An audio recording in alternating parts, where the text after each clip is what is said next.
Hello guys, and welcome back to Fat Pack Magic. Today we're continuing on with the Unified Team Trios event in the Pioneer format hosted by Darkside Games. And we've got an awesome matchup. We've got the Filthy Casuals on the top, and he's Ashley Willis playing the Rock deck. And on the bottom is Team Super Unicorn Alpha Hyper Strike Force Go. And he's playing Simek Nexus. Anyways, so Ashley's going to be on the play, and he's starting off with a Swamp into a Thoughtseize, one of the most brutal turn 1 plays that you can hit against the Simek Nexus deck.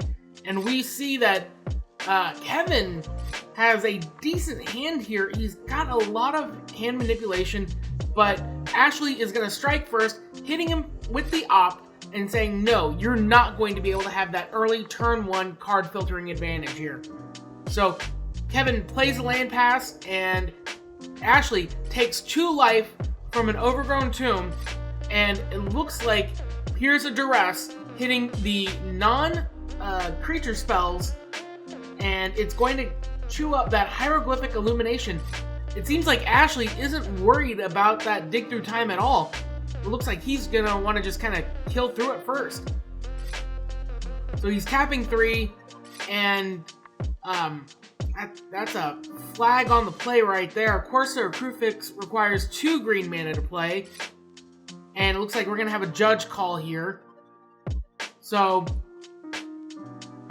Danny, who's a judge and also on the team of Team Super Alpha Hyper Fort. So, Danny's on that team, and he's a judge as well. And he's going to make the call that it looks like... So, Ashley played the Corsair Crucifix illegally and passed the turn, revealing the top card of his library. That's additional information. And, I mean, this is Comp REL, so what's going to happen is the Corsair is going to be flipped over, the Corsair is going to rewind back to his hand, he's going to shuffle a library and receive a warning for revealing cards off the top of his library. Now, it's not going to be a game loss, but enough warnings and you do receive a game loss. So he's shuffling up, rewinding back to the previous turn. It looks like instead of a Corsair, he's going to play out a Tireless Tracker and pass the turn back. Kevin starts off his turn, and it looks like he's got another tap land. And he's in a rough situation here because Ashley has pretty much nuked all of his early turn plays and is now going to be able to start playing lands and getting card advantage through clue tokens with that Tireless Tracker. And it's going to swing in, bringing Kevin down to 17, and now Ashley has a follow-up play, finally able to deploy that Corsair of Crucifix, and revealing a land off the top. End of turn, it looks like Kevin is going to cycle his own Hieroglyphic Illumination and begin his turn. He really needs to start getting some Wilderness Reclamations going, some kind of advantage, because it looks like he missed a land drop and passes the turn back to Ashley. Ashley plays his land for the turn, generating another clue token, and gaining a life, putting him up to 17. And he's got a Fatal Push on top, which is fine for his next draw phase. But instead, he's going to use a clue token, draw the Fatal Push, and put a counter on that Tireless Tracker, and revealing another land off the top. Now, normally you want to just be able to play those with the Corsair Crucifix, but drawing cards with the Tireless Tracker is fine too. And now Ashley swings in at Kevin, dealing 6 damage and bringing him down to 11 and passing the turn back. But at end of turn, Kevin is going to cycle Haze of Pollen and draw a card. He's desperate in need of land drops, and that's a hard one to cycle, but he finally hit a land drop, and it's another tap land. That Wilderness Reclamation is stuck in his hand, and he's got the Nexus of Fate. As he passes the turn back to Ashley, Ashley draws and reveals a Field of Ruin, and plays his land for turn rather than the Field of Ruin. But it's going to generate another clue token and gain Ashley another life off that Corsair. Now he's going to draw off the clue token and reveal Vraska Golgari Queen. And now he swings in, dealing 8 damage and bringing Kevin down to 3. Kevin needs another turn, another sequence of turns to be precise. But it looks like he's finally got a shockland. But is it too late for him to play it out? He could go down to 1, but he needs to be able to get another turn or at least draw a fog. And even then, he's going to have to start dealing with that Vraska Golgari Queen. Here we go. He's going to take 2 from the breeding pool, go down to 1. And it looks like he's debating on whether or not he wants to dig through time or play out that reclamation.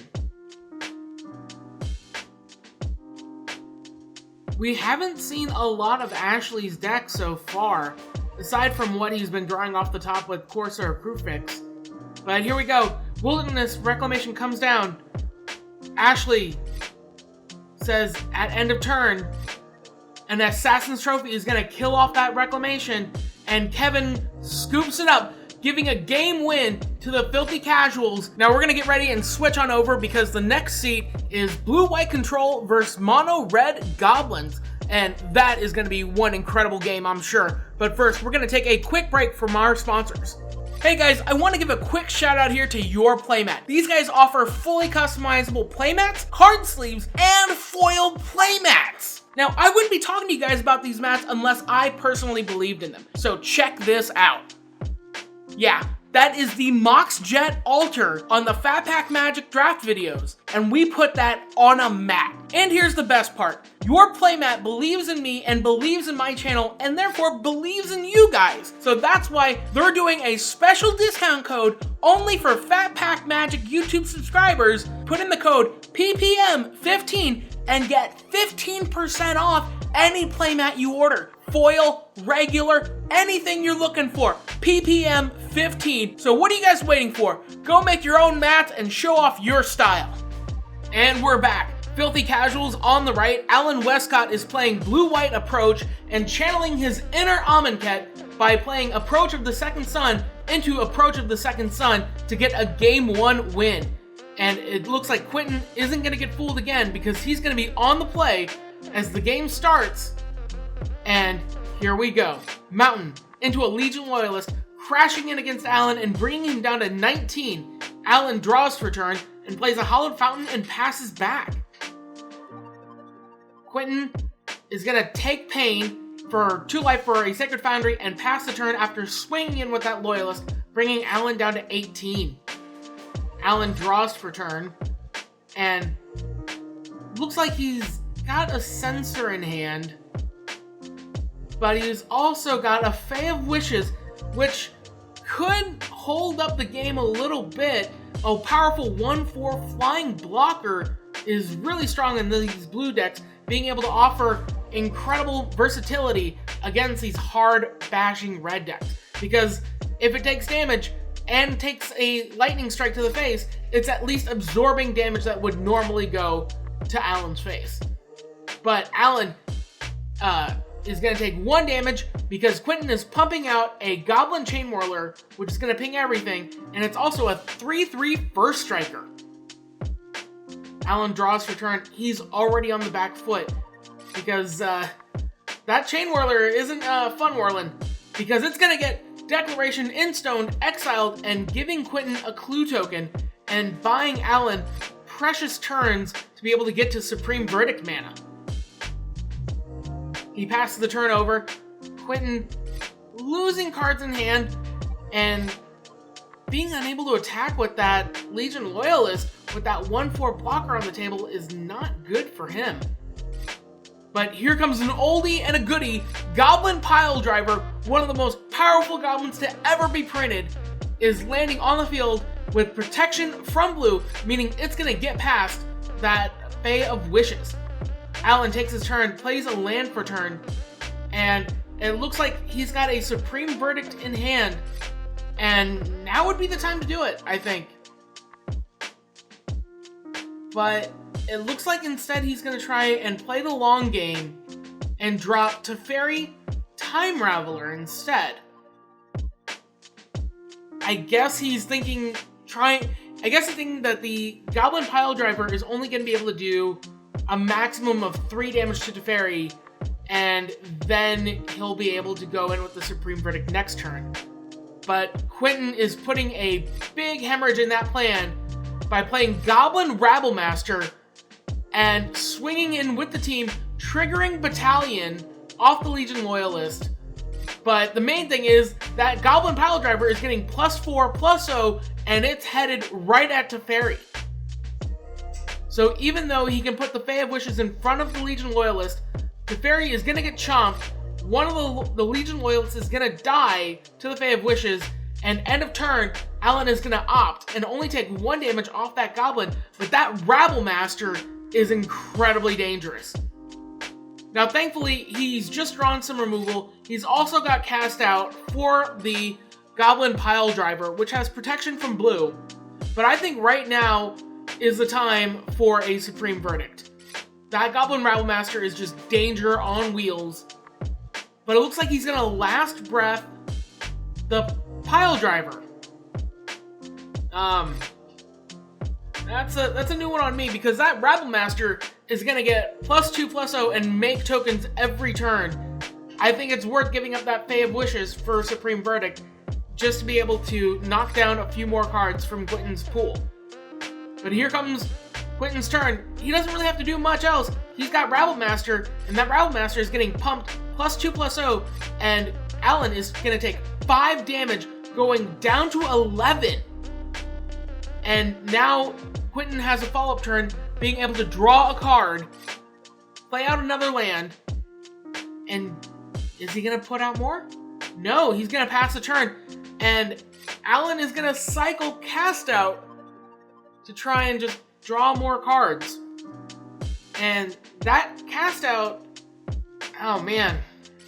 I mean, Cast Out's really good, and it looks like now he's going to drop the Supreme Verdict, and I think it's a little too late for that. He's already taken a lot of damage off the Rabblemaster, and he doesn't have much of a follow-up in terms of removal. Because now, Quentin is taking his turn, and here comes 4 mana, and Experimental Frenzy. That is a harsh card to play against in blue-white, when the main thing you want is card advantage, and Alan isn't drawing a lot of cards. But it looks like he's going to do a Wish Granted, and he's digging for, looks like an Approach of the Second Sun. Now he could cast the Fae of Wishes and make a blocker, but he's opting not to, and passes the turn over to Quentin, who plays out a Goblin Pile Driver into, looks like a Boros Charm, dealing 4 damage and bringing Alan down to 7. Here comes a Foundry Street Denizen, a land for turn, and 1 card on the top for Quentin. Quentin drawing effectively 3 cards that turn off Experimental Frenzy. But here comes Approach of the Second Sun. Except Quentin, in response, is going to Skull Crack, meaning that Alan is going to take 3 damage, go down to 4, and he's not going to gain the life off of Approach of the Second Sun. That is a critical play. Alan realizing he can't get through that. It's a game win, and Quentin ties the game 1-1 with Boros Goblins. And we are going on to Game 3, because these are pretty quick. So hang on, and we'll go to Game 3 right now. And here we go. Alan is on a mulligan, but he's going to be on the play, which is pretty critical for being able to pump out that turn 4 Supreme Verdict. He needs a strong opening hand. He needs to have a little bit of draw, a little bit of removal, and lands to back it up. So here we go. He's shuffled up, taking a cut, and let's see what his opening hand has to offer. And it's okay. A Censor on the play is pretty good, but a lot of times, if you get them once, they're going to be prepared for it throughout the rest of the match. But he's starting off with a Temple, the blue-white Temple, decides to keep what he's got on top and passes the turn back to Quentin. Quentin draws for turn and plays out a Foundry Street Denizen, an old card from the original Return to Ravnica, which basically just adds a lot of value to cards like Goblin Rabblemaster. But Alan takes his turn, plays a land, and passes back. And Quentin, being very careful, tapping 2 mana, and it's another Foundry Street Denizen, holding 1 mana open, and Alan's like, wait, that costs 1.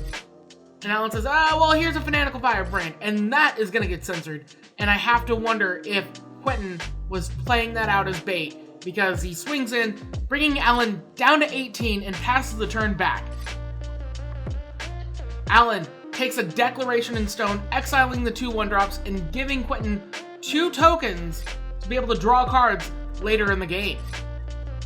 But it doesn't look like he cares that much, because Goblin Rabblemaster comes down, pinging him for 1 damage with that Goblin and creating a huge threat on board. Now Alan has to spend his own turn using an opt, hoping to find a land drop, draws for turn, plays his land, and here comes a Fae of Wishes, and that's going to be a decent little blocker here against that Rabblemaster being able to eat up those tokens. But the Rabblemaster is still going to get +2/+0 off of it. But here's another Rabblemaster! Attack step, 3 tokens come into play. Rabblemaster gets +3/+0, and he's looking at 8 damage. Now he only has 2 cards in hand, and one of them is not a Supreme Verdict, and the other one is a Wish-Granting Fae. He needs to be able to survive a few turns and get that Supreme Verdict online. He's going to block 1 of the tokens, and he's going to take 5, 6, 7 damage, bringing him down to 10.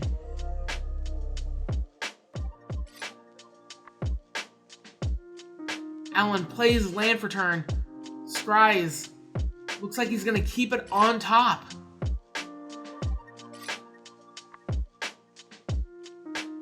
Oh man, he is really deciding on whether or not... I mean, what is on top? Is it good enough? Is it a Supreme Verdict? That's the question, because that's the only card that I would consider good enough for this situation.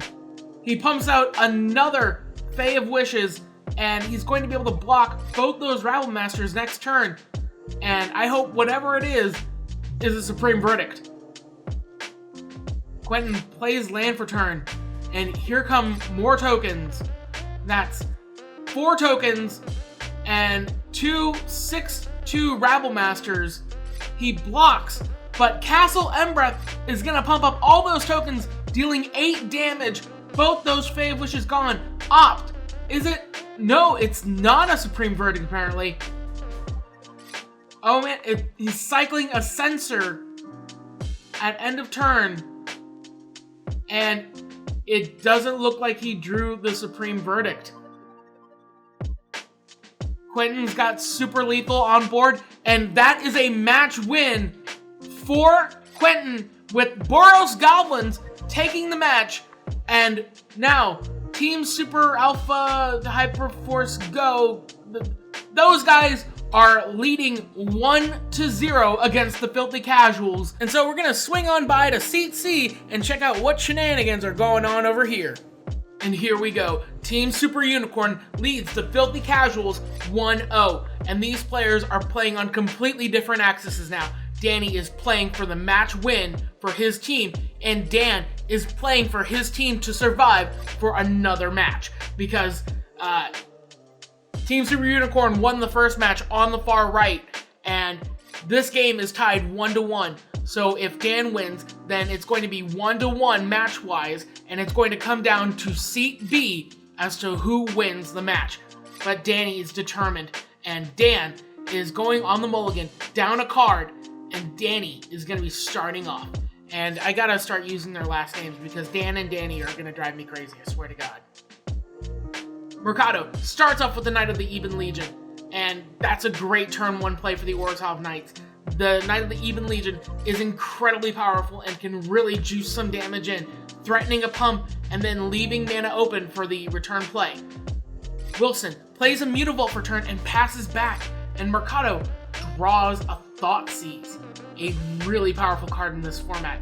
Thoughtseize comes down and reveals Wilson's hand, and 1 land and 5 spells. Now, you can't take the Flamewake Phoenix because that's just going to come back, and maybe the Rekindling Phoenix might be the play here, but he's only on 1 land. And for Izzet Emerge, he doesn't have any of the Emerge creatures, and it's going to be really difficult for him to pump out stuff with so few lands. However, it looks like he's deciding on maybe the Chart a Course, because that would allow Wilson to dump the Flamewake Phoenix and draw 2 extra cards, and that's the pick. Chart a Course hits the yard. Mercado swings in for 1, bringing Wilson down to 19, and plays out another Knight of the Eben Legion before passing the turn back. Wilson draws for turn, kind of scratching at his chin here, trying to decide what his play should be. I mean, normally you start off with a land, but did he draw another land? Maybe a shockland? I mean, that could kind of change the math here.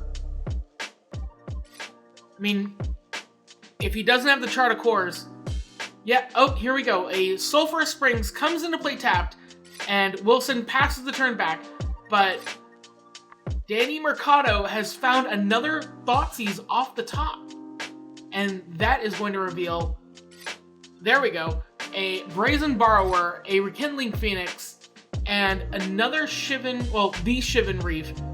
But Danny is going to be choosing the Entrancing Melody, and it's going to hit the yard as Mercado swings in for 2, bringing Wilson down to 17 before passing the turn back.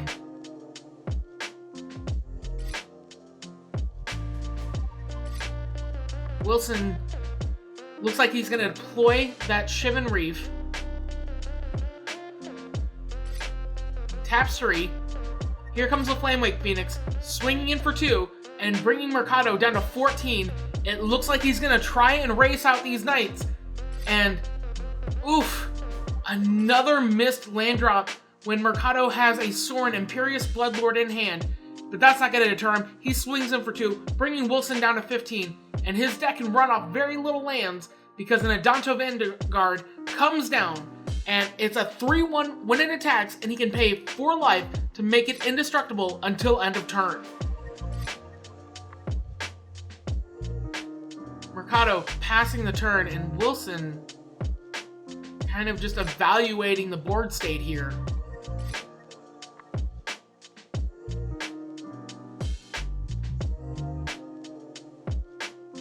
Both players kind of just chilling.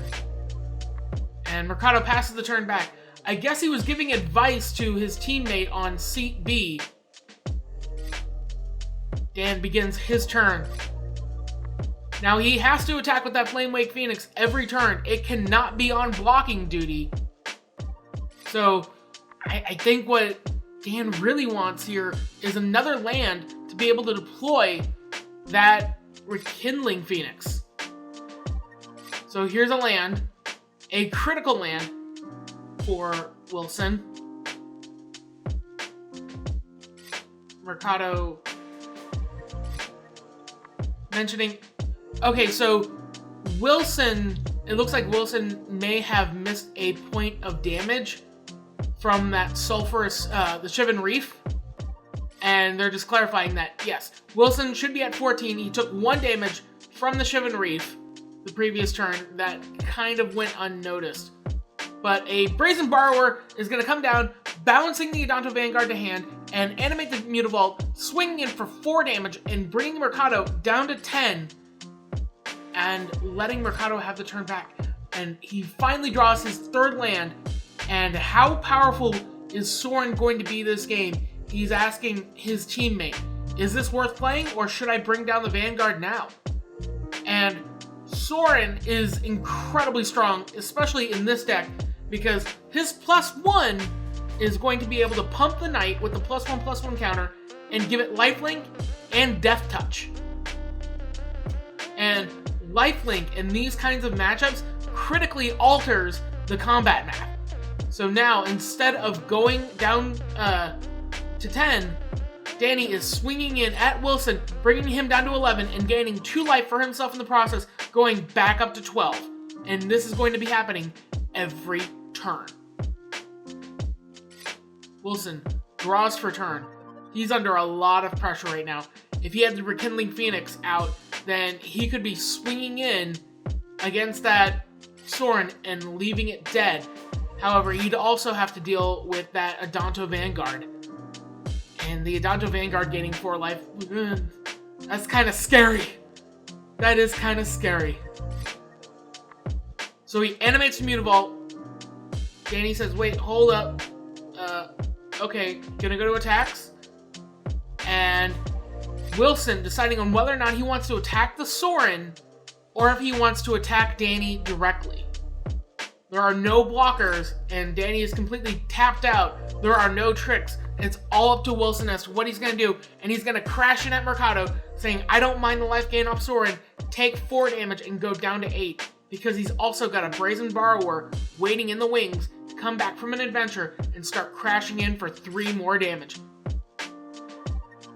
Mercado untaps. Draws for the turn. It's another Knight of the Ebon Legion. And it looks like in Seat B, somebody is starting to go off with Wilderness Reclamation. But all it takes is a single misstep for that game to end. Mercado pumps up another Knight token with the Soren. That's 4 damage coming in. And Wilson plays Brazen Borrower. However, it can't block non-flying creatures. So Mercado is going to deal 4 damage to Wilson. And this is going to bring him down to 7. But it looks like he's deciding on whether or not he wants to use a pump effect. It would be +3/+3 and gain him another 3 life. But the question is, he drew a Knight of the Ebon Legion. He's got an Adanto Vanguard. Can Wilson draw an Emerge creature that would seriously hinder Danny's plans and could potentially nuke the game for him? This is a critical step here because Wilson has those Emerge creatures in deck, and tapping down Mercado's entire field could lead for an Alpha Strike. But Mercado says, you know what? Just take 4. You go to 7. He's going to gain 2 life. Go back up to 8. He's taking a chance.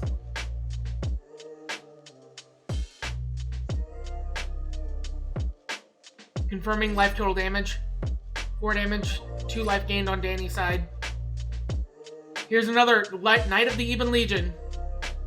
And here's a Adanto Vanguard. Now, end of turn, all 3 of those Knights are going to get pumped by 1+1/+1 counter because 4 life has been lost by Wilson. And Mercado's team is it's a pretty wide team right now. Now, unfortunately, Wilson can't hang back and block with that Phoenix, and that Brazen Borrower can't block non-flyers. So what he desperately needs, is an Emerge creature off the top to be able to sacrifice those creatures and tap down Mercado's field. He starts off his turn with a Rekindling Phoenix, which is going to be able to block 1 dude. He has 2 cards in hand. He's going to shock himself with a Steam Vents. And he has to... I don't see a way for Wilson to win this game unless he has an Emerge creature in hand. He can't block enough damage. Soren can just, after combat, sacrifice a Knight and throw it at his face.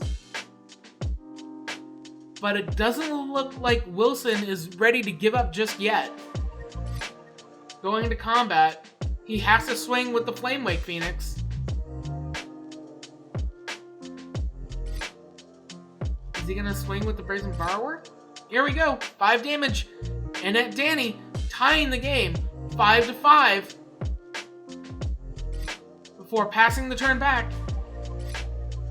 Danny has the win unless there's an Emerge creature. Untap, upkeep, draw. No response. Danny plays a land.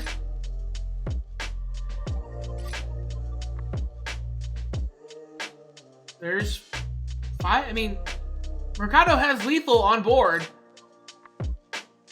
Even through a Mutavault. So he's going for it. Here's lethal. We're getting Phoenix has to block the larger knight. Mutavault has to chump block the other large knight. And that's still 5 damage. 3 from the Vanguard, 2 from the other knight. So, what if I block this one? Nope, still 5 damage. Yep. That's 5. And yep. That is the game and team win for Team Super Unicorn. So that's it for us this time on Fat Pack Magic. Thank you guys so much for watching. I really appreciate it. Hit that like button if you like the content. Make sure you subscribe, tap that notification bell, and check out some of the behind the scenes footage on Instagram. And if you like this content and you want to support it, you can check us out on Patreon. But until next time, may all your packs be fat.